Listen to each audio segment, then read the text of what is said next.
And if you put yourself in a situation where you have a nice boutique style facility, small, family orientated, a low ratio to caregiver, 2 to 3 to 1, 4 to 1 caregiver to client to resident at a good price point, an affordable price point, lower than, the higher end stuff, but not too cheap where you can still make some money, but in a community that can afford it, it's consistent. And you'll once you're set up and once you have everything in place, you reached out to all the different placement agencies and stuff like that, you're pretty much locked in. So when it comes to monthly cash flow, long-term tenants and low risk tenants, it's a gold mine. And also when it comes to the type of tenants, it's a low risk tenant, obviously, but also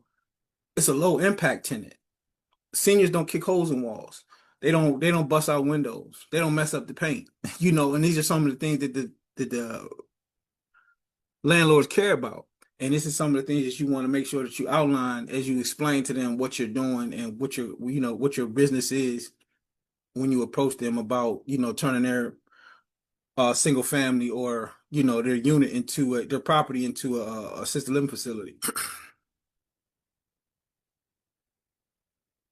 The properties that I would suggest targeting are single family homes, ideal for 4 to 6 beds. So that's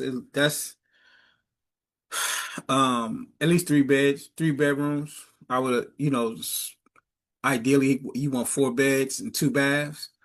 Ranch style homes with one level if possible, and then if you do have like some space in like an attic or a basement, for caregivers quarters, and even duplexes, they can offer flexible spaces where, again, like we said, you can have the tenants and the residents in the facility in one section, and then have space for caregivers as well.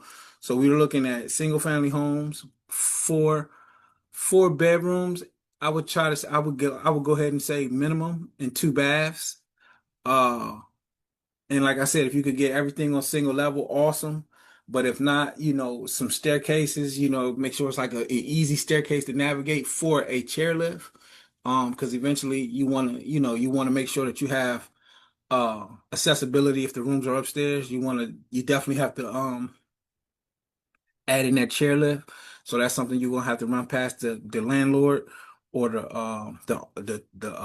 landlord or the the property owner before you obviously start getting into that, the details.